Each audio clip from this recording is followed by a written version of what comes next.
அன்பார்ந்த ரசிக பெருமக்களுக்கு வணக்கம். இன்றைய தலைப்பு, நாளை விடியும் என்று விண்ணை நம்பும்போது நம்மால் முடியுமென்று உன்னை நம்பு.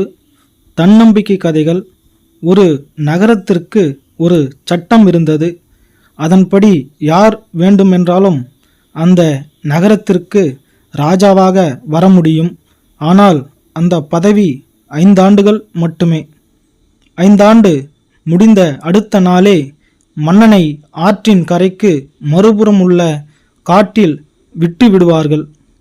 அந்த காட்டில் மனிதர்கள் கிடையாது, வெறும் கொடிய விலங்குகள் மட்டுமே. மன்னன் காட்டிற்குள் நுழைந்தால் போதும், வனவிலங்குகள் கொன்று தீர்த்துவிடும். இந்த சட்டத்தை யாராலும் மாற்ற இயலாது. இந்த நிபந்தனைகளுக்கு ஒப்பு கொண்டவன் மட்டுமே அரியணையில் அமர பொருத்தமானவன். ஆக மன்னனாக முடிசூட்டி கொண்டவனின் தலையெழுத்து 5 ஆண்டுகளுக்கு பின் கட்டாய மரணம். இந்த கடுமையான சட்டத்துக்கு பயந்தே யாரும் அந்த பதவிக்கு ஆசைப்படாமல் இருந்தால் அந்த அரியணை பெரும்பாலும் காலியாகவே இருந்தது. இருப்பினும் ஒரு சிலர், எப்படி இருந்தாலும் சாகத்தானே போகிறோம், மன்னனாகவே மடியலாமே என்று பதவி ஏற்பதுண்டு. அதிலும் பாதி மன்னர்கள் இடையிலேயே மாரடைப்பால் மரணம் அடைவதும் உண்டு. இப்படி ஒரு மன்னனுக்கு 5 ஆண்டு ஆட்சி காலம் முடிந்தது. அன்று ஆற்றின் கரையை கடந்து காட்டிற்கு செல்ல வேண்டும். அவனை வழி அனுப்ப நாடே திரண்டிருந்தது. மன்னன் வந்தான்.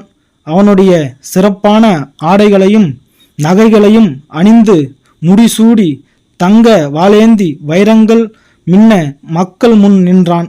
மக்கள் வாயை பிளந்தனர். இன்னும் அரை மணி நேரத்தில் சாகப் போகிறான், அதற்கு இவ்வளவு அலங்காரமா? தான் செல்லவிருந்த படகை பார்த்துவிட்டு சினத்துடன் கூறினான், மன்னன் செல்லும் படகாயுது? பெரிய படகை கொண்டு வாருங்கள். நான் நின்று கொண்டா செல்வது? சிம்மாசனத்தை கொண்டு வாருங்கள். கட்டளைகள் பறந்தன, காரியங்கள் நடந்தன.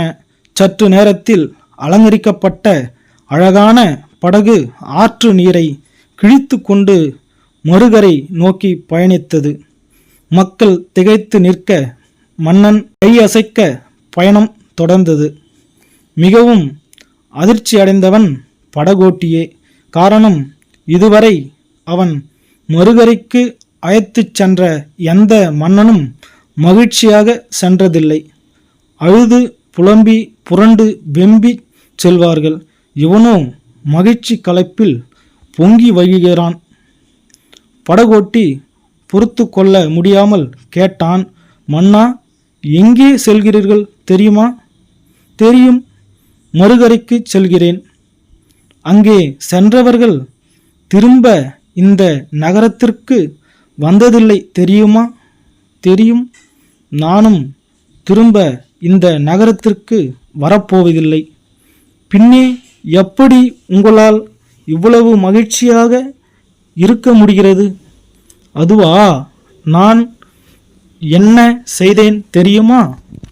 ஆட்சிக்கு வந்த ஓராண்டில் முடிவில் 1000 வேட்டைக்காரர்களை காட்டிற்கு அனுப்பினேன்.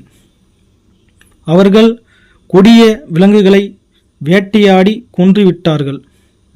2ஆம் ஆண்டு முடிவில் 1000 விவசாயிகள் சென்றார்கள், காட்டை திருத்தி உழுதார்கள். இன்று ஏராளமான தானியங்கள், காய்கறிகள். 3ஆம் ஆண்டு முடிவில் 1000 கட்டடக்கலை வல்லுநர்கள், தொழிலாளர்கள் சென்றனர். இன்று வீடு, வாசல், அரண்மனை, அந்தப்புறம், சாலைகள் எல்லாம் தயார். 4ஆம் ஆண்டு முடிவில் 1000 அரசு அதிகாரிகள் சென்றனர். நிர்வாகம் சீரடைந்தது. இந்த 4000 பேரும் தங்கள் மனைவி குழந்தைகளுடன் சென்று அங்கே வாழ்கின்றனர். இப்போது நான் காட்டிற்கு போகவில்லை. என்னுடைய நாட்டிற்கு போகின்றேன். சாகப் போகவில்லையப்பா, வாழப் போகிறேன். அதுவும் மன்னனாக ஆளப் போகிறேன். உனக்கு ஒரு வேலை, அரண்மனை படகோட்டி வேலை வேண்டுமென்றால் இந்த படகோடு இப்படியே வேலைக்கு சேர்ந்துவிடு என்றான் மன்னன். ஒரே ஒரு கேள்வியை மட்டும் எடுத்து கொள்ளலாம். மன்னனின் வெற்றிக்கு காரணங்கள் யாவை? பல காரணங்கள் இருந்தாலும் குறிப்பாக இரண்டினை கூறலாம். ஒன்று, 5 ஆண்டு பின் உயிர் வாழ வேண்டும் என்று, அதுவும் மன்னனாகவே வாழ வேண்டும் என்று முடிவு எடுத்தது. 2, அந்த முடிவினை அடைவதற்காக திட்டமிட்டு உழைத்தது. அந்த மன்னனுடைய வெற்றிக்கு மட்டுமல்ல, நம் அனைவருக்குமே வெற்றி பெற வேண்டுமென்றால் நமக்கு தேவை ஒரு இலக்கை நிர்ணயித்தாலும் அதற்காக திட்டமிடுதலும், திட்டமிட்ட பின் வெற்றி பெறும் வரை கடுமையாகவும் புத்திசாலித்தனமாகவும் உழைப்பதுமே. இப்போது நீங்கள் என்ன செய்கிறீர்களோ அதுதான் உங்கள் எதிர்காலம். இப்போது ஒருவன் கடுமையாக உழைக்கிறானோ அதுதான் அவனுடைய வருமானமாக பின்னால் வரும்.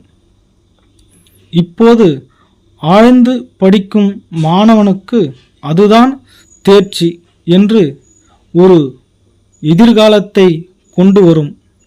அப்படி பார்த்தால் எல்லாமே இப்போது நாம் செய்து கொண்டிருப்பதுதான் நம் நாளைய வாழ்வை தீர்மானிக்கிறது. அவை ஒவ்வொன்றையும் திட்டமிட்டு சிறப்பாக செய்தால் நம் வாழ்க்கையை எவ்வளவு மென்மையாக அமையும். எந்த ஒரு செயல் செய்வதற்கு முன் திட்டமிடுங்கள். அந்த திட்டத்தை செயல்படுத்துவதற்கு முன் பலமுறை யோசியுங்கள். நன்றாக இருக்கும் என்று நாம் உணர்ந்தால் பின் அதை செயல்முறைப்படுத்துங்கள். பின் வெற்றி நமக்கே. நேயர்களே, இதுபோன்ற அசாத்தியமான திறமைகளை நம் உள்ளே யாருக்கும் தெரியாமல் ஒளித்து வைத்து கொண்டிருக்கிறோம். அதனை வெளிப்படுத்தும் நேரத்தில் வெளிப்படுத்துங்கள். மற்றொரு தொகுப்பில் சந்திப்போம். நன்றி, வணக்கம்.